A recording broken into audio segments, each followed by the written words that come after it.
Session here in Western Australia. Beautiful sunny day outside. Excellent. Okay, so we're going to be talking about motifs. And if you saw the picture that I had posted with this, these are just some of the motifs that I created really quick. And then this is what I was testing on this afternoon.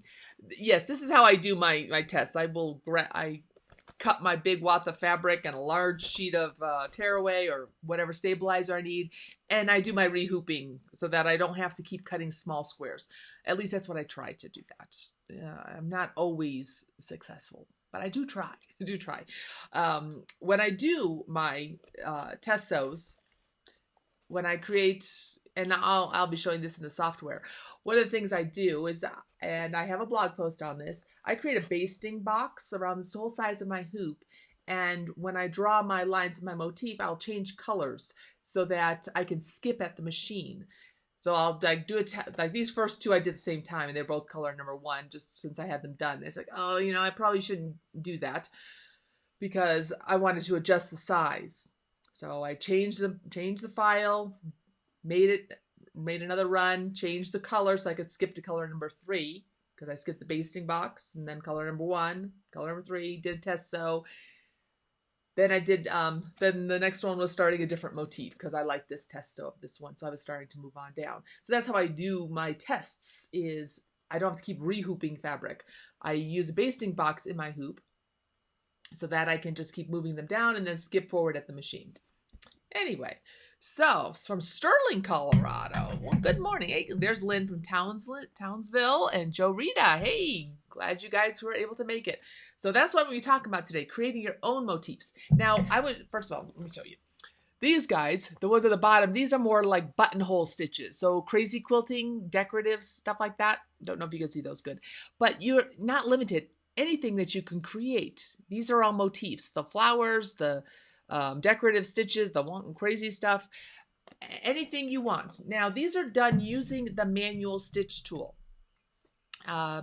You can use the satin stitch tool, the running stitch tool, but a motif, first of all, they're small. They're, for the most part.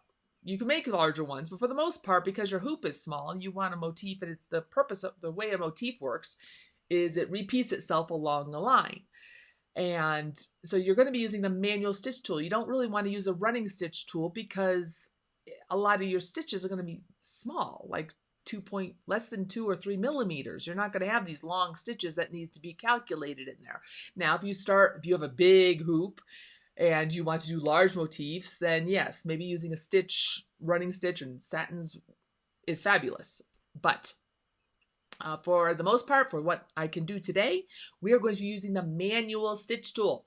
And most of you have never used that before. So I am going to, Suzanne, you're standing in Lowe's near the checkout line? Wow, so we are completely mobile here. Well, it's cracking me up, guys. Okay, my phone's off. I got my things ready. I'm going to head on over to the software, and first of all, we're going to look at how a motif works. So let me go and switch this guy over here and go to this one. And whoops, this is it. This is my, oops, I don't need that. Here we are. This is my program. And, okay, should I be seeing you? Well, you should see me, and you should see the software. Hopefully everyone sees the software program that I have here. I have an empty hoop. Now, this is in StitchArtist 3 that we're going to be creating our motifs in. Goodness, I hope you guys can all see my software.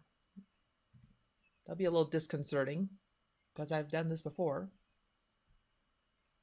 Maybe someone tell me. Otherwise, I'm going to keep on talking and I'll be talking to myself.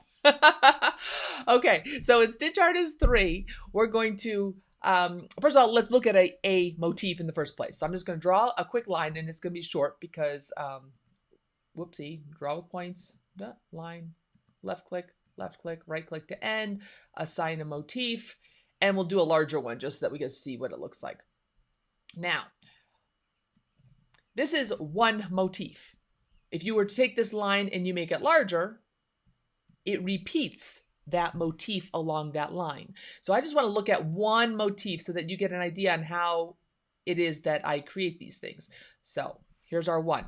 I'm going to turn off our 3D stitching. That kind of makes it easier to see.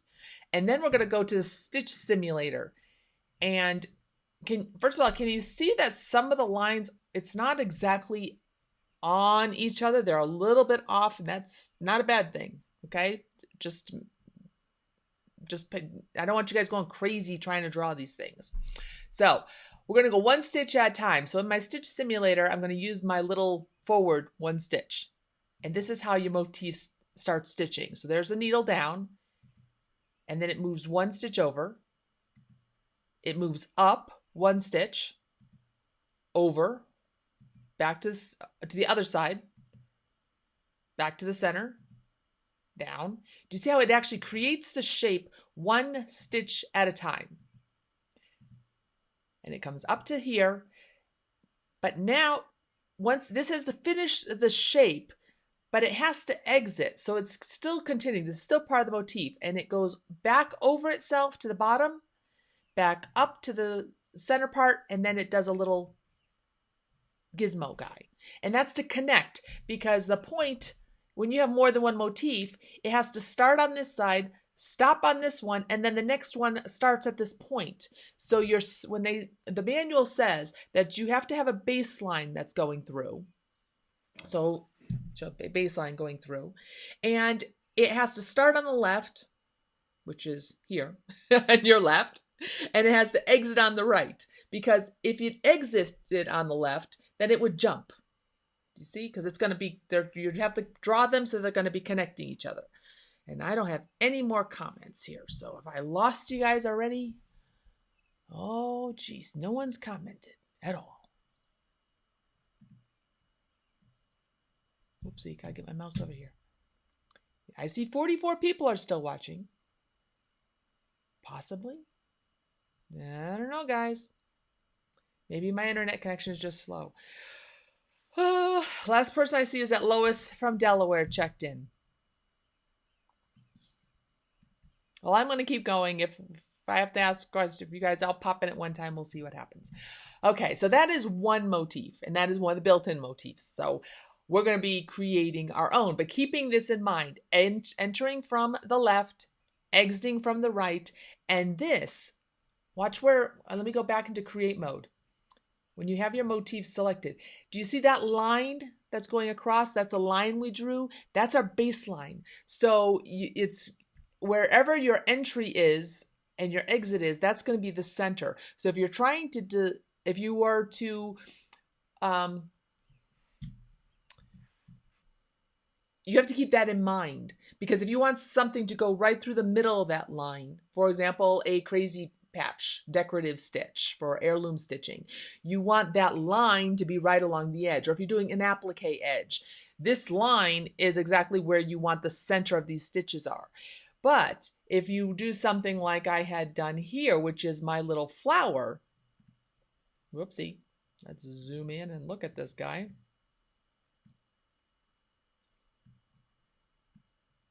This flower that I have, it starts on the left, exits on the right, and those are all the little stitch points that are going to go in between. So this is going to be my baseline, because that is where I'm choosing the baseline to be, okay? Because that's where I've told it. That's where it needs to be. So keeping that in mind is what you need to keep that in mind when you are creating your motifs.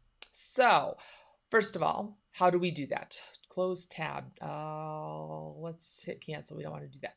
Let me turn back my 3D stitches back on so I can see them. Okay, so how do we do that? How do we create a motif? Well, first of all, you are in create mode, you're in digitizing mode, and one of the things that you want to see, and you can actually see on mine, when you are zoomed into 600%, first of all, make sure you are in metric. So under the view menu, make sure you have metric checked.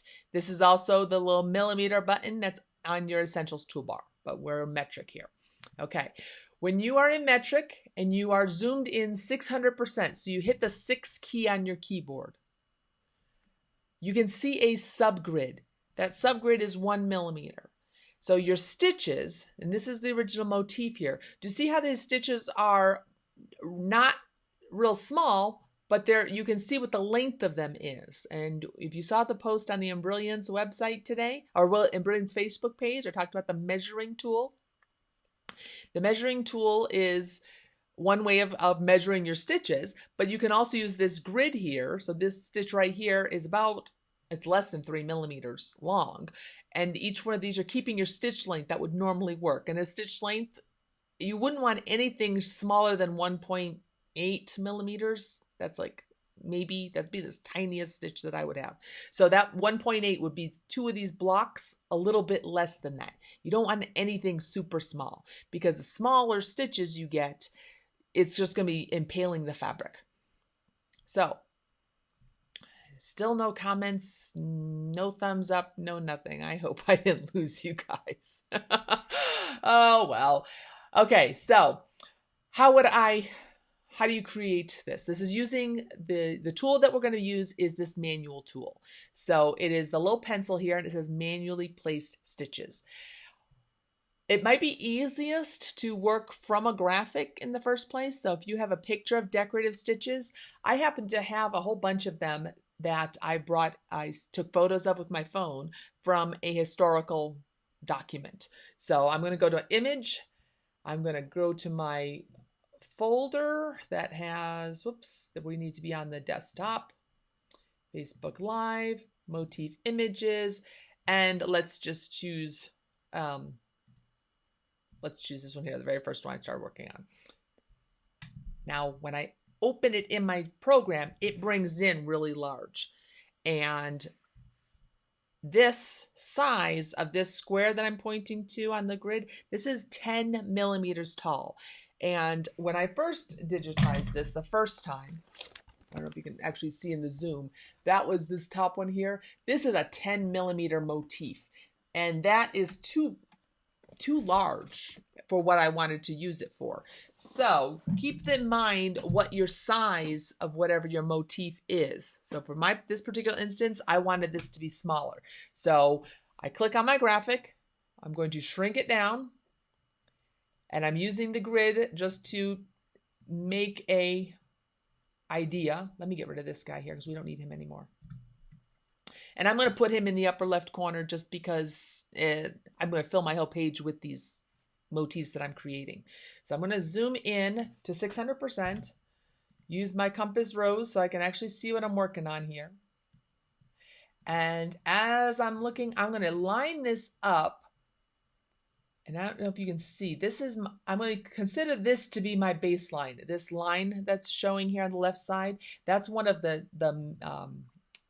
the 4 millimeter mark. And I'm going to line this up so that it's straight through the center of my cattywampus graphic here. Now, once I have this set up, I'm going to use my manual stitch tool, draw with points, and my mouse cursor is showing on the screen, and I'm basically going to use it like a sewing machine. So every time I put my mouse cursor into left click it, that's adding a needle point into the fabric. And I'm going to try and follow this guide. Now this is a really awful picture that I'm using here, but I'm going to try and recreate it so that I can, this will become my motif. So I left clicked. From this point, I want the machine to go up and left click, come back down and left click, and come back up and left click, because I'm creating that stitch. Now, this last one that I created, let me delete that one. Let me delete all these again because I goofed.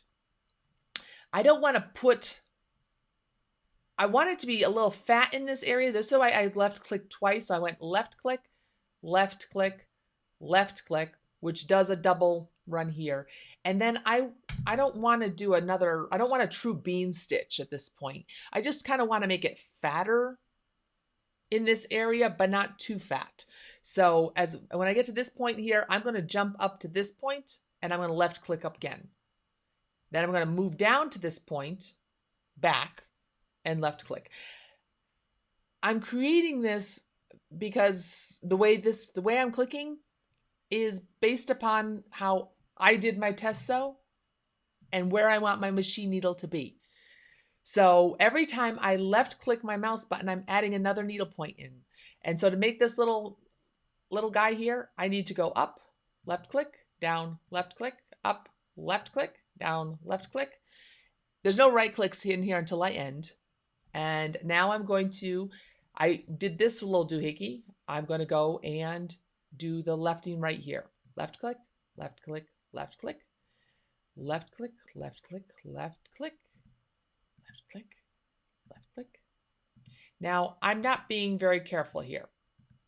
And I will adjust these in a little bit later. The tops of these, as you can see, they're not very even. It's easier for me to edit and get the stitches in because once I start creating my motifs, I need to keep a rhythm going. So I'm basically just, here's my mouse cursor. I'm still left clicking. Left, left,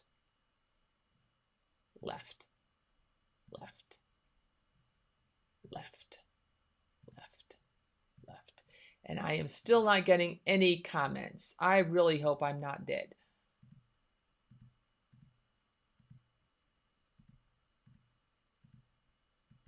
Because this would be really pain in the butt if I did this all by myself. Now, when I get to this point, this line here, you see I have two sections on this side. I'm only going to create one section here and make sure that it ends at this point because at this point is where I'm going to connect in the next one. Maybe I should check my phone, see if am I still working on this thing? Oh, I turned my phone on airplane mode. Sorry, I'm just getting nervous because no one's commenting.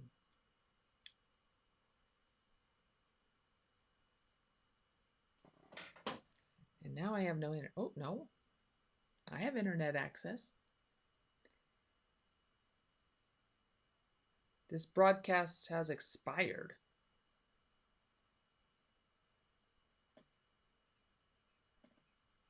Well, that doesn't make any sense. I'm still recording live. Oh, no. It's still going. Oh, and I see comments here. Maybe. So I'm connected to that. We are here and watching. All's good. Watching closely. I can't see you guys, so I guess I'm just going to keep on talking. So yes, I did just mess up. Yes, Mildred, I did bring in a JPEG. Okay. Well, I can't see, for whatever reason, I can't see the comments and this live thing. And if I keep this, okay, thank you, Eric, for telling me that they're commenting. I don't know why, my crazy software. So, but I have to turn my phone on airplane mode because if I don't, I use up bandwidth and then it really won't work. So I'm just going to take it on faith that everyone is getting this and I'll try and come through afterwards to get the comments. Sorry guys. I'm trying to do the live. Oh, that just stinks. Stinks. Okay. So where was I? Okay. I have my entry point is my green dot and my exit point is here. So I am done drawing my little shape thing here. I'm going to right click to end and my stitches show up. So you can see I sort of have them. Now I'll go back and make sure that these are all sort of equal because with me, I need to zoom in really close. So for these guys, I'm going to bring them down further and I'm going beyond where the white stitching is simply because when I did my test sew here on one of the other ones, and let me see if I can show you on this here. Oops. Boom. Okay. When I did my test cell on these, do you see the purple one? Do you see, and the one above it, you can barely see the little doohickey guys here. And the one below it, you can see them better because I exaggerated them. So that is why I want to, because I've already done this once, twice, 3 times in my past, I know that I need to exaggerate them in order to get them to stitch out right. So we're going to go back to over here. Now, I could bring down a guideline if I wanted to, but this is just easy enough for me to just eyeball them. Remember that if you select 2 nodes at one time, you can bring them both down together, keep them even. You do want to keep your stitches as even as possible, because what happens is that you can get some wonky stitches that show up after a while. Don't get too crazy because this is really small. And it is a lot of finagling of selecting the nodes and moving them into place. Maybe if I had done this more carefully the first time, I wouldn't be doing this again. Why not? It's good practice. Zoom out this way. Oops, lost my thing. I thought that was only happening with the other mouse. Okay, if you need to look at your bitmap or gray out your bitmap, remember that you can always choose your image in your object pane and drag your transparency. Ooh, I think comments showed up again. Oh, okay. People are still watching. Christine, I'm good to go. All is okay. Well, good. I don't know. They just all showed up for some reason. Anyway, well, if I'm fuzzy, it's recording fine, so maybe there's too many people on bandwidth. So, wow, and I just got a whole bunch of thumbs up and things. Must be a slow interaction connection. That's why I had to turn my phone off and all that other stuff. Okay, choosing my JPEG image and moving my transparency down allows me to actually see my stitches better. Now, this is my motif. Do you see how I have it kind of starting and stopping at the same location-ish, as if it was gonna be continued? I didn't connect it all the way up. If I wanted to, I could have probably stopped at this one, and then I would have added 2 motifs and flipped them and let software do it. But this might as well just, you got to practice. You got to get this smoothness going and figure out what it is that you need to do. You'll also find that some of the motifs have little back tack locking stitches on them just in the beginning. So there's a short stitch followed by a long stitch on top of it. Watch your stitches, watch your motifs stitch out that you really like and emulate that. So once I have my motif drawn here using my manual stitch tool, I need to change the name of my motif, because this is the name where, see where my mouse cursor is in my object pane? This is the name that's going to show up in your motif list. So I'm going to call this, what we'll call it, fancy stitch 1, because it's my first fancy stitch. So that's my name of my motif. When you're ready to publish them, so if I want to try this out and see if it's going to work, I go to my create menu, publish, and where it says motifs, whoops, okay, why is my create, publish, motifs?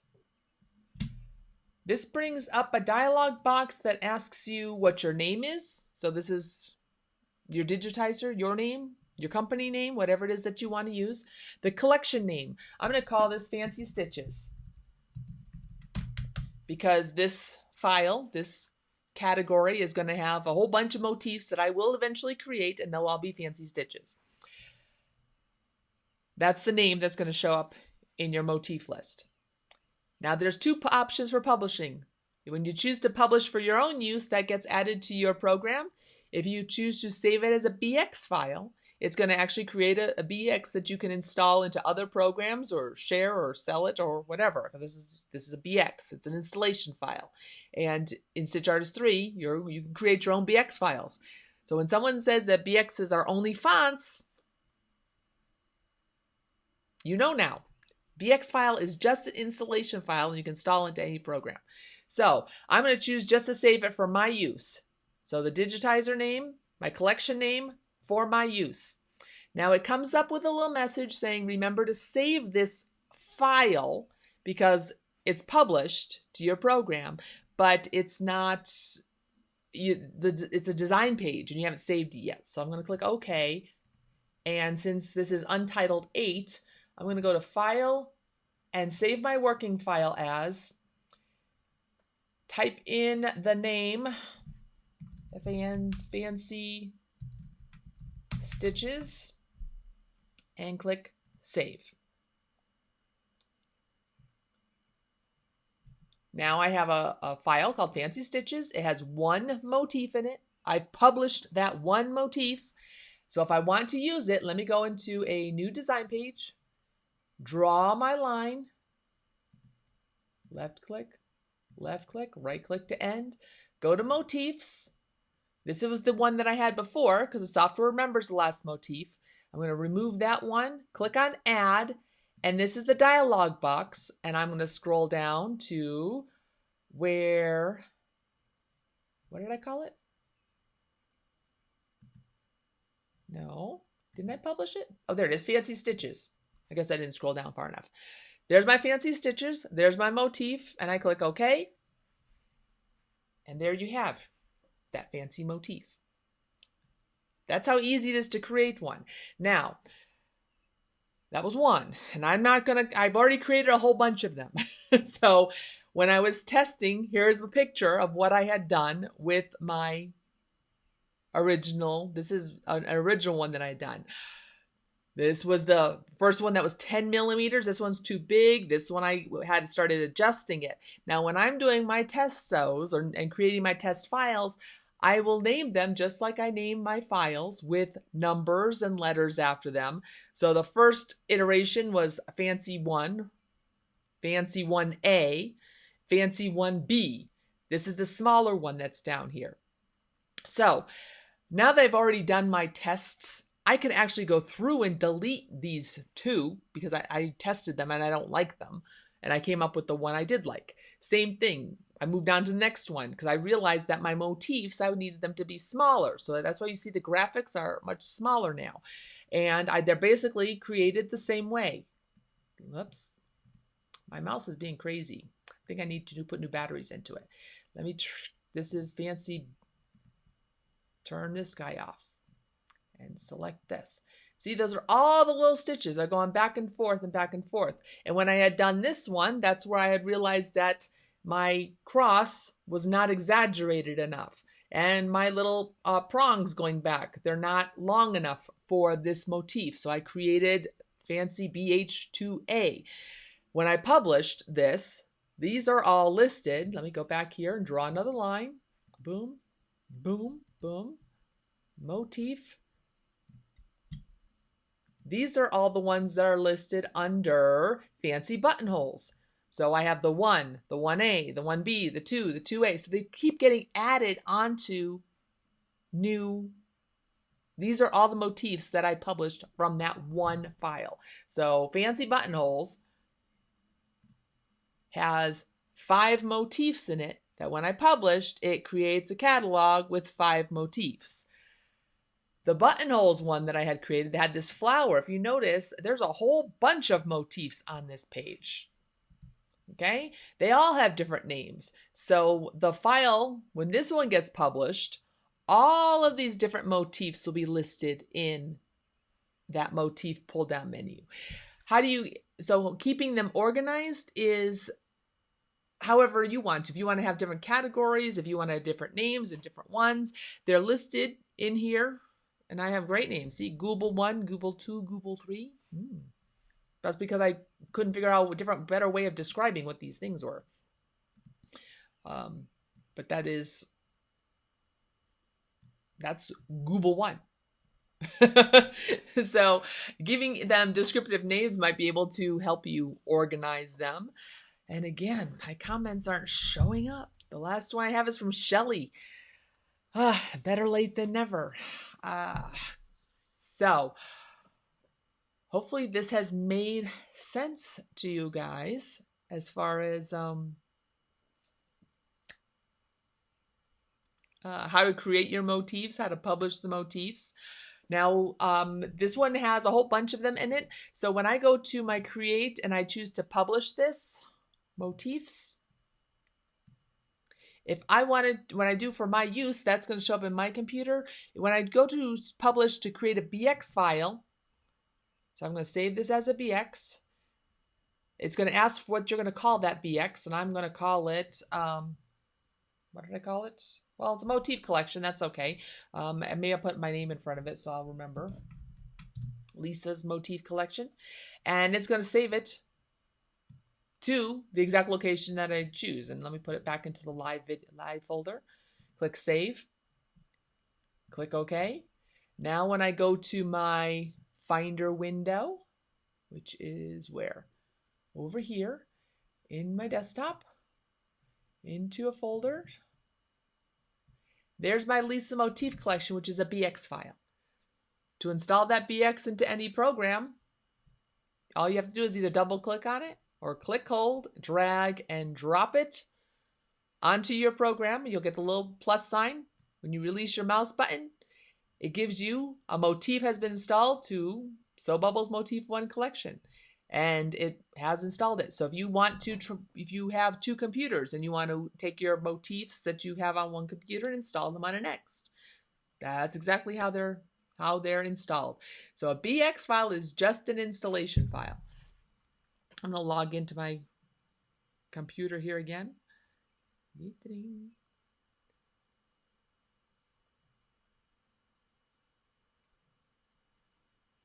This is crazy. Haven't happened this. We've been doing this 2 months now and never had this issue before. But now, maybe it's the thunder. Maybe it's the tornadoes going on here. 123 comments. So you guys are watching. Okay, can one use, let's see. Can you add more? Okay, let me start at the beginning. Shucks, you're getting excited. Okay, I don't want to hear me. Okay, can this be done only in StitchArtist 3? Yes, this is StitchArtist 3 function. Publishing motifs, embossed fills, fonts. The publishing is a thing. Okay, what? You don't need to listen to me. Okay. Okay. Can you add more once you publish? Yes. So, here's that. Whoops. Oh, yeah, cancel. Don't want to close it. Okay, so here's this one that has the fancy buttonholes. So say I want to add another one. I'm going to go to create mode here, click on image, go to my motif images, select a different one, click open. This almost looks like a mountain. Ooh, that's kind of cool. We'll move it over to this side. I'm going to size this graphic so that it is about 5 millimeters-ishy. I'm just using the grid to show the size of it. Now let me put it up here just so I can keep a track of it.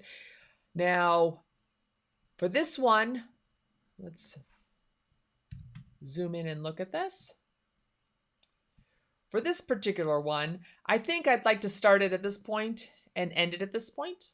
That makes the most sense. And I'm going to do it as a baseline. I'm not going to try and break it in the middle. I could. We've already showed doing that. I mean, basically, if I wanted to break it in the middle, I would start over on this side and end at this point here. But I'm just going to make this one little pointy guy here. So, where did it go? Oh, first of all, this is key point learning number 1. Do you see how I have fancy BH2 as my what do you call it? My design, and it added the image to that? No, that's bad. So, undo that. First thing you need to do is go to create, design, begin new design, so that it creates a whole new design in your list. That's step number 1 that I forgot to mention. Now we're going to go to image, browse on over to, not that one. Where did he go? So you have a whole bunch of these fun things. There it is. Click open.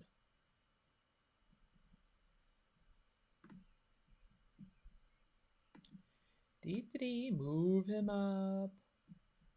Size him down. I am so sorry that we're not seeing the video, that I'm not seeing the comments live on my screen. It's a little disconcerting, but that's okay. Zoom in. Okay, so now I have my new design here all by itself. Now I'm going to click on my manual stitch tool, draw with points, and I'm going to go left click, left click, left click, left click, left click, left click, left click, left click, left click. Oh, this one has to go over here. So let me back up. Boom. I'll do that. Boom. Boom. Boom. Will that do it? That may not do what I want to do, but I'm done.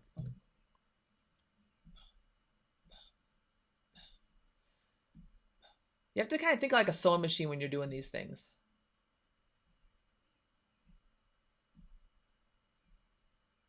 And I wasn't really thinking when I did this. Oh, we're just going to go through here. This is not going to be exactly how I want it. Boom. Boom.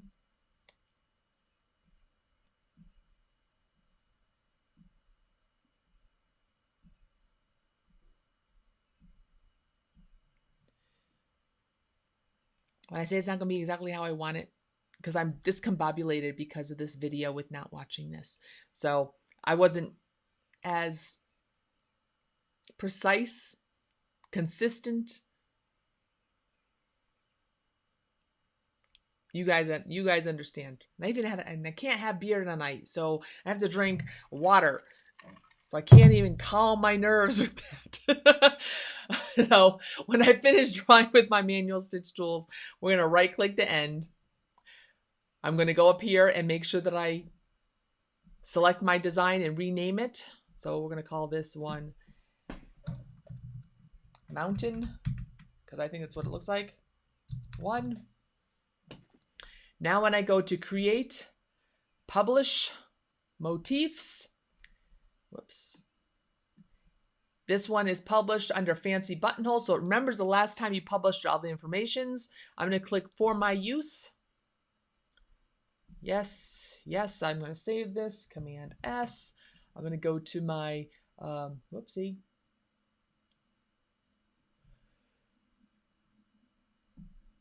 Design page here. I'm going to draw my motif line. Click, left click, right click to end. Click on motif. Whoops, let's delete this guy. Delete this. Whoop. Dang, Lisa.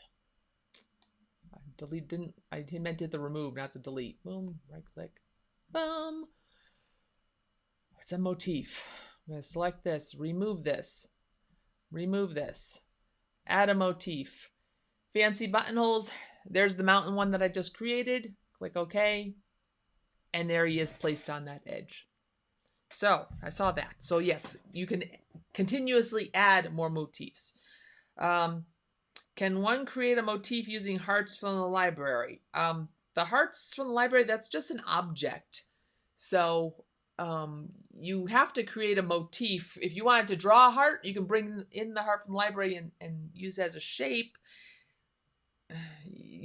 There already is a heart motif in there, but if you want to create, this whole thing is you're creating the stitches. That's just the easiest way. Where did I find these graphics? I took them with my phone from a book. This is something that I had an antique book that had decorative stitches. I just chopped them with my photos and I brought them in. So Google items of clothing. You notice I have a shirt that has motifs on it. I could easily take a photo of this, bring it in the program, and use it. Have the beer. You're always very clear. So anyway, yes, I think I got the questions answered, possibly. I'm not sure what's going on with this crazy crazy internet. I never usually have these issues. When I mentioned that just to remind, when I mentioned creating my motifs with my basting box to do my test sews, this is my base hoop. So I have my very first color is my hoop, and that locks it into place. So now every time I create a motif for testing, I'm in this design. these are all my test lines. So if I wanted to actually test out that mountain one, I would, while I was in here, I would click on my draw with points, left click, right click to end. I'm going to add a motif to this. There's the mountain because it remembered it from the last time. And since it's the same color as the one right before it, I want to make sure that I change the color of this so that it's something different. Doesn't matter what it is. I just want to be able to skip, because I'm putting the same hoop at this machine. The same hoop is going to go back in the machine. And now I just skip all the colors until I get to that next one. It's going to stitch right below here. And that's how I keep filling up my hoop with my motifs that work on here. Okay, we're covering motif fills tonight. Well, this is a motif run. There's the same thing as a motif fill. I mean, if you wanted to, these are same type of things, except that you would draw a shape. So click, hold, whoopsie. Let's say I'm going to draw my shape. Why is this not? There's my shape. Go into motif fill, add a motif fill, and there's all my fills. So if I wanted to fill, they're used either in the runs or fills, whatever it is that you want to do it in. So it's the same type of thing. I mean, they show up in the same dialog box. It's just easier for me to do runs and to do a test, so I don't really need to be testing squares of them. I just want to test lines of them. Same principle though. It's whatever it is that you want it to fill it in with. Oh, now you're showing it up over here. Just remember that your size of your motif, like this, I'm working in a 5x7 hoop. So if you're trying to create, say, something small, let's see if let me go back and hit remove this one, add one, and I'm going to go to my one that was called Motif Collection. And if you saw, I had digitized this flower, and he's rather large. So you're going to have to, you see, it will fill, but you have to plan what it is, how it is that you want it to stitch. Choosing a graphic. You can do any size you want. I mean, if you have an 8x12 hoop, of course you can do larger ones. But if you only have a small hoop, you don't want to stitch out, you don't want to create a motif that's 3 inches tall and you only have a 5x7 hoop, because then it's going to put one in there. That doesn't make sense. So size your motif to be the size of what it is that you want to fill it with. Does that make sense? Hopefully it does. These are basically, motifs are basically running stitches. You can make satins, you can make little fill stitches. Just remember that this is an engineered, or this is mechanical. So it's going to go from left to right to fill it, and it's going to repeat right underneath the next one. You have all the adjustments that you have in your motif dialog box, like flipping them and changing them and adding the gaps in between them, the height. This is all adjustable in your dialog box. You see, once you get to you make something too big, it's not going to fill properly. You just had, although yes, is the size adjustable? Absolutely. It's all adjustable by the motif dialog box that you have here. It's just, you gotta kind of think about what it is that you're creating and what the purpose is. The purpose that I was creating my motifs for were for lines, because that is what I want. Are they stitching like when stippling continuously? Yeah, they're stippling like the motif stitch in the program. So stippling is different. Stippling is a one continuous line that doesn't overlap each other and has no extra runs. That's an engineered fill. That is very different. These are like the motifs that are filled in the program. These are when you have remove this. When you have the motif fill and you have all these motifs, this is what we are creating. Something that is going to fill. That is These aren't stippling. These are, you could think of them as stippling because they're basically running stitches, but stippling is more of a meandering-ish, random location. Motifs are in a line. They go in one line, then they go back, and that's how they're created. And just like the built-in ones, all of your sizes are adjustable, so you create them as you want them. You can change your angles. These are, the motif dialog works with all the motifs that you've put in there. I'm going to add one from the ones that I created. Boom. These are, I don't like that one. Boom. This is going to be ugly. You asked for it. This is ugly. Oh, that's actually not too bad. Actually not too bad. But now that you have it, you can adjust your height, your width, rotating them. You can curve your fill. You can mirror them. They are what they are.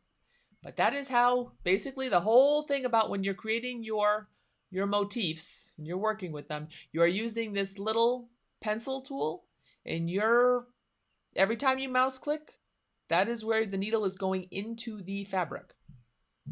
So you are manually creating these stitches.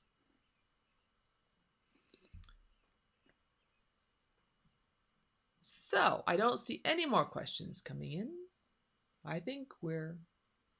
Sorry about this being a crazy, crazy connection, but I think I've given you enough to play with. Key points to remember is to work with the baseline so that you know where it's going to start and stop and be centered. Where your, the size, so use your grid, because motifs were really designed to be smaller. If you go larger, that's fine. The life of a digitizer revolves around the test sew. And when I had done my first one, I thought 10 millimeters was going to be small, and it ended up being big. And that was too big for me, for what the sample of what I was working for. If you're looking at little pictures and stuff, like that little flower that I had done with my, there's Gobble. This is my flower stitches. And he's about 11 millimeters tall. So that's about the size that's listed here. So that's the size that I wanted. The length limit is, this has to do with your manual stitch tool. But and that's basically what's going to happen when you exceed the size of the clicks that have to be there. What you need to do is just make sure that you use your grid, zoom in, and zoom to 600% so you see 1 millimeter stitches, and create your stitches to be exactly old-fashioned way of doing this. Can you use the running stitch and the satin stitch? Yes, as I said, you can, but it's going to be creating a more complicated motif, and you're just going to have to do a test sew and figure out if that works for you. So remember that you want to use your naming in your object pane. Give them each useful names if you want to. If your design is expanded, you can't change the name. At least you can't on a Mac. You have to make sure it's squidged up, and then when you click on the name here, you are able to type in a new name. So if you're trying to rename them and you're not able to, make sure that you have closed it up with your disclosure triangle or your minus sign, so that you're only being able to change the name of the design, and get them going together that way. Okay, guys, I think I'm about done for this, as far as I don't see any other questions. I have a couple people saying thank you and checking in, and I hope that you appreciate this. Obviously, you keep coming back, so you must enjoy these little lessons that we give. Just to let you know, my next event that's coming up is the Applique Getaway. It's going to be in Dallas, Texas. The Essentials classes have been sold out. As far as the pre-show class, I still have a few spots left in the Stitch Artist class. Stitch Artist class, they do have still some VIP slots available at the Applique Getaway. Let's see. After Texas. That's in Texas. I have Denver. Day 1, essentials. I think I only have like 5 or 6 slots left in that. So if you're interested in the Denver class, that one's gonna probably get sold out day 1. Day 2 and 3 day 3 is always open. So all of you that are really want to focus on Stitch Artist, that's a day 3 class. We just finished up 3 days in Houston, a fabulous day 3 class. We actually covered this motif, which is what spurred me to think that I might do this as a live video. That worked out well. So I am in Denver in July. Chicago is in September. We still have openings there. And Echidna Sewing Products, they have opened up registration and they've already sold out on 2 of the days or 2 of those sessions. So you'll want to make sure that you get in touch with Echidna Sewing Products if you're interested in taking those classes. As always, if you if you watched my videos and you are interested in purchasing the software, I would so appreciate if you might use my affiliate link, because then I get a little bit of credit because I do these as Lisa.